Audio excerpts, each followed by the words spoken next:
Hi, my name is Jessie. Today we're going to do a video on how to use the animation system in Unity. So if you're animating game objects, how do you create those animation clips and then transition between them using the animator? We'll also touch briefly on how to bring in animated game objects from Maya. So if you have an animation in Maya, how do you bring that in and make different animation clips with that? So we're gonna get started with the animation system in Unity. The object, what I have set up here is a first person controller and it's just standing on a plane. And this is the object. The cube is what we're going to be animating. Right now, the cube is just a static object. It can't do anything. So we want to go into our animation menu to start making animation clips. So I'm going to go to Window, Animation, Animation. And I'm going to just dock it over here so it's not floating in midair. Because the cube doesn't have any animations made yet, it says, it gives us this kind of hint. So it says to begin animating the cube, create an animator and an animation clip. So if I click this button, it does two things for me. It lets me create an animation clip. So I'm gonna create an idle clip and it creates an animator. This is the thing that controls the animation clips. So we're gonna jump into that in a little bit, but here's our animator and here's our animation clip that we just made, this idle. To create an animation, we have to tell Unity which properties we want to animate. I, maybe for idling, want my cube to float up and down a little bit. So if I add a property, we have some options. The properties are what are the components that are on my cube. You'll notice that my cube has a transform, a mesh renderer, and a box collider. So all of these things have attributes that we can animate, but to make it move up and down, we want to animate the transform component. If I drop that down, we have three choices. I can do position, rotation, or scale. So if I wanted to go up and down, I'll say, hey, add position. Now we can see here we have a little timeline. So from 0 to 1 second.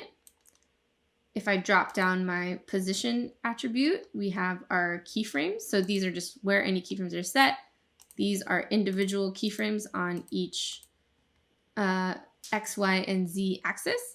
If I want it to float up and down, I can leave it at its starting position and then maybe have it go up a little bit.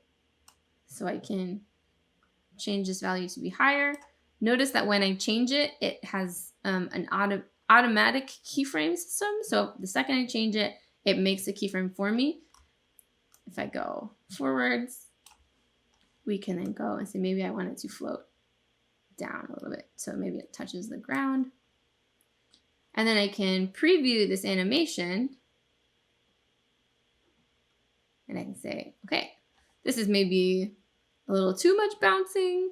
So I can go in and I can either kind of minimize this, or I can actually look at my curve editor. So we have, if you're familiar with After Effects, this might look familiar to you. So I can see, okay, this one is way too high. So I can just kind of bring it down, bring it up here. You can also alter the tangent lines of your keyframes. So I can make my animation a little smoother by altering my tangents here. And then with those little changes, if I hit play, like, okay, this already looks much better. This cube, if I was walking around, I would definitely want to go touch it in a game. So this is one animation clip. So this is our idle. Now we want to create two different animations and transition in between them.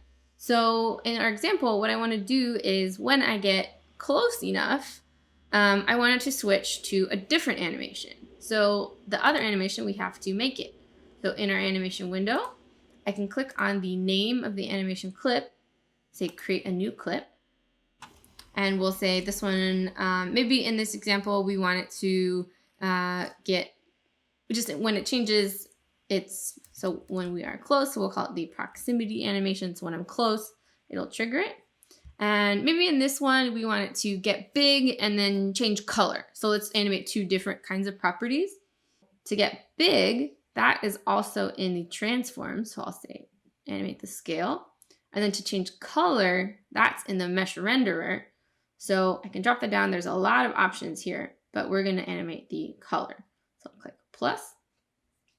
Now, okay, we want it to get big. So that is at the end of the animation, we want it to be quite large. So I can actually come in here and scale it. And then I can set my keyframe. And that will change the animation. So you can alter the values here, or you can alter them here, but make sure that you set your keyframes. When you change them in the animation window, it's an automatic keyframe, but if you change them outside, it's not. So to change the color, we'll drop that down. Notice how we have, it's an RGB color. So RGB and A for alpha. So if I want it to turn red, we want, so it's going to start out as white, so a value of 1 in each channel. And then I want it to turn to a value of red, and red is 1 in red, 0 in green, and 0 in blue. So I'm turning the green and the blue channels totally off. So now in our animation, when we get close, it turns from small and white to big and red. There's a small difference with this clip compared to the other clip. Our idle animation, we want to loop. So we want it to keep going, keep bouncing up and down. But our proximity animation, we want it not to loop. So we only want it to play one time. The way that I can tell the animation clip that I only want it to play one time is by clicking on the clip itself and then turning off loop time. So this will turn off that looping. So now I have two clips, one that the cube will be doing just as it sits there, and then one when I get close. So now that we have our animation clips, it's time to go into the animator window to control when they are playing. So I'm going to open up the animator window. I'm going to drag this down here. Now to see the cube's animator, we have to select the cube. And now there is a couple things going on. So it's a little small, so I'm going to zoom in here. So when we enter into the scene, the first clip that plays is the first clip that we made. So I already knew that, so I made the idle clip first, but if you did them in a different order, you can actually switch which one is the first one by right-clicking on the animation clip and saying set as default state. So I can change which one of these is the default. But I want idle to be the default, and then I want to be able to go back in and out of my proximity animation. So I'm going to say, make a transition to go to proximity. This little transition gives my animation the ability to go from idle into proximity. I also want to be able to go back. So I'm going to make a transition and set it to go back. So now we have two transitions. These don't do anything yet. They just give us the ability to be able to change between different animation clips. Sometimes you might not want a clip to be able to go into another clip. And so you'll want to not make a transition. So this is giving us our animator logic. This is our state machine. So now that we have the ability to transition, we want to tell our animator when to trigger these transitions. So in my example, what I was talking about is that when I get close enough, I want it to go into the proximity. So we know that distance is going to be a factor in how we are changing between animations. So the parameter that we're going to create here, you can create many different kinds. Distance is a float. So I'm going to use the float parameter. We're going to call this distance to cube. And so when this reaches a certain value, we will call the transition. So now that I've created the parameter, I have to assign it to the transitions that I want it to relate to. So that's going to be these two. So if I click on the transition I have to add the parameter as a condition. We only have one parameter, so if I hit plus, that's what that is. So so this is from idle to proximity. So we can say if our distance to the cube is less than 5, then we'll go to proximity. And on the way back, if it is greater than 5, we will go back to idle. So we're setting our logic here. So we've created the parameter, which is a float. And based on what its value is, we will transition between our animations. So let's see if we can test this. So if I hit play, I'm going to just drag my animator window up here so I can work with it. So we can see our cube, and we must be close already. So I'm going to, so right now our animator, the parameter is set to 0. So that means it's less than 5. I can manually change this. So I can say it's 2. Okay, it's still playing, which makes sense. 4, it's still playing proximity. And 5, 6, now it went back to the idle animation. So this is me just manually testing values. The next step is to create a script that will let us change this number on the fly. So if our distance to cube is greater than 5, it'll be playing animation. And if it is less than 5, it transitions into the other animation. So we can go back and forth, 5.5, right? So it'll switch back and forth for us. So it looks like our logic is working, and the next step is to make a script that will change this value for us. All right, so I'm going to make a script. Animation trigger, or actually we'll call it distance check.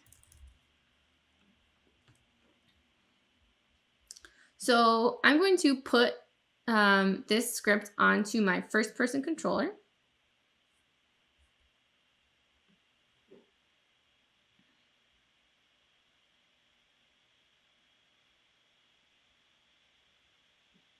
There we go. Okay, so, and then we'll open it up. So there's 2 things that this script needs to know. One, it needs to know where the cube is. So we need to where and who the cube is. So we're going to make a public game object variable, and it's going to be the cube. And then it also needs to know the distance between the 2 objects. So we will need a float called distance. Now, okay, so these are the 2 things that we need to know. So we can fill in this one. We already know what the cube is. That isn't going to change. So because I made that public, if I go back to Unity and I scroll down to my script, there is a public variable that needs to fill in here. So I can say cube is this game object. So I'm just going to drag and drop my cube game object into that variable. So we've defined cube as this cube. Okay. The next thing is to keep track of the distance between our 2 objects. So there is a really easy to use function called vector3.distance. So in our update, we'll check it every frame. Distance equals vector3.distance. And there's only 2 things that it needs to know. And what is the 2 things are the 2 game objects that it is telling the distance between. So the first game object is us, so our transform.position. And the other is the cube transform.position. So as we go, let's see, and to make sure that this is working, we'll print out distance. So let's check that this will work for us. So we're setting our distance variable to be the distance between us and the cube. So I'll save this, go back into Unity, I'll hit play,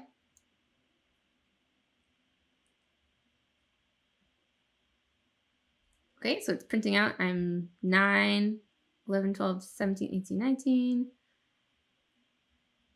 And okay, great. So our distance number is changing as we move around the scene. This is good. The next step is to connect to the cube's animator and change the value of the parameter with our script. So we'll create a variable, an animator variable. We'll call it anim. In our start function, we're going to say anim is equal to cube, the component on the cube, the animator component. So we're defining our animator variable as the animator component on the cube. And then in our script, we'll say anim.set float. So our parameter is a float. So we're saying set float. And then we give it the name of the float. So it's called distance to cube, distance to cube. And then we give it the value that we want to set it with, which is our distance variable. So I'm setting the value of the float parameter that's called distance to cube with our distance variable. And this is how we change that value on the fly. So if I hit play here, I'm still printing it out, 9.3. But if I look up in my animator, it says it has that same value. So if I move closer, it's changing, and there we go. If I back up, go forwards. Great. All right, so we're changing it based on our proximity. This is awesome.